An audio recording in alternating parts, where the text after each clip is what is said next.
I recognize the member for Vancouver Fairview. Thank you, Honourable Speaker. One of the success stories in BC is our clean tech sector. One of the success stories around the world is the attention that's being paid to initiatives that will both reduce energy demand and replace fossil fuels with renewable alternatives. There's been even more excitement about the possibilities since the Paris conference and the agreement by the Canadian government to look even beyond a limit of 2 degrees warming to aspire to 1.5. Honourable Speaker, it's in that spirit that we on this side of the House look very carefully at energy alternatives, both demand-side management and production in British Columbia. We talked to energy users, we talked to energy economists, we talked to people in the industry, and we put forward a program that we believe in strongly called Power BC. Honourable Speaker, we believe so strongly in the potential for Power BC that we have offered not to substitute our own judgment about what's best for British Columbia for the judgment of experts, but to put our plan before the BC Utilities Commission. Honourable Speaker, that's a commitment that we think honours British Columbians' desire for good, sound choices based in fact, not choices based on political expediency. So, Honourable Speaker, we look forward to the day when we will put that plan before the BC Utilities Commission. The clean tech sector provides many opportunities for taxpayers, for ratepayers, and for workers in every corner of this province. One of the first things that I believe and my colleagues believe should be concentrated on is the tremendous ability to save BC taxpayers who pay more than $400 million a year in energy costs in the public sector by retrofitting public buildings. Honourable Speaker, instead of requiring schools and hospitals to take money and buy carbon offsets in order to meet goals for which they're not provided resources, money that could be spent on retrofitting buildings, making them more energy efficient, or by putting into public education or public health care, we would start by a massive public building retrofit and energy conservation program. It will save money, it will reduce overall cost for energy, it will create apprentices, apprenticeships, and well-paid jobs in every corner of British Columbia, in every town and community in this province. And, Honourable Speaker, here's the bonus. For every dollar spent, even by conservative estimates, retrofits create twice as many jobs as dam construction. And when we know the tremendous demand and need for seismic upgrades in schools around British Columbia, we can combine the activity of energy conservation with seismic upgrading and achieve even greater efficiencies.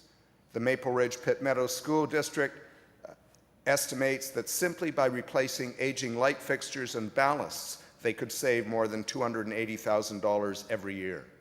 Honourable Speaker, we would then propose to move on to retrofit homes and businesses. We all know, Honourable Speaker, that the cheapest and greenest source of power is the power that we do not use. Retrofitting homes and businesses will continue to provide well-paid, steady jobs and careers for a lifetime close to home for tradespeople around the province, literally in every community. A retrofit can cut energy bills by up to 25% in an average detached single-family home. Honourable Speaker, there are new standards being contemplated and in fact moved toward in cities like Vancouver, the standards called Passive House that are tremendously energy efficient. Not only is that useful for new construction, but a whole industry is taking place around insulation. Roxel insulation is produced and manufactured in British Columbia. High efficiency high energy efficiency windows, triple paned, gas filled, that are also manufactured in British Columbia, for which there is a tremendous opportunity for export. Manufacturing jobs, Honourable Speaker. Installation jobs, Honourable Speaker. Honourable Speaker, let me move on to the issue of clean tech, whether it's wind, whether it's solar, whether it's battery storage, whether it's pumped storage. Technology in clean energy is moving and evolving rapidly, and the price is dropping. All around the world, people are moving forward quickly with renewable energy technology.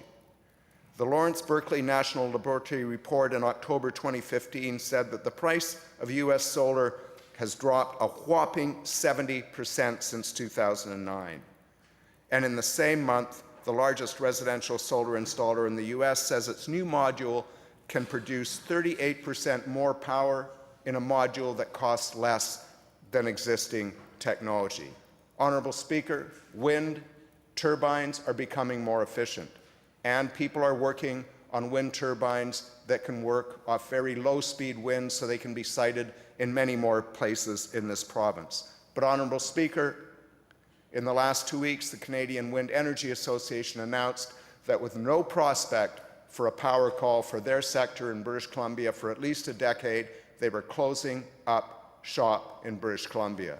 It seems a shame, Honourable Speaker, that we are turning our back on the opportunities for jobs, on the opportunities for entrepreneurship, on the opportunity to let BC ratepayers and taxpayers and workers benefit from rapidly evolving technology in renewable energy and the dropping prices that are associated with that evolving technology.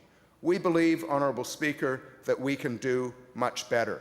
We believe that there are opportunities to not only apply technologies developed in British Columbia here at home to save money, but to create whole new and expanded export of products, whether it be windows, whether it be insulation, whether it be wind turbines, whether it be air exchange units. We believe that we should foster well-paying jobs in engineering and trades, the jobs of the future. Honourable Speaker, we look forward to the opportunity to do just that. Thank you, Member.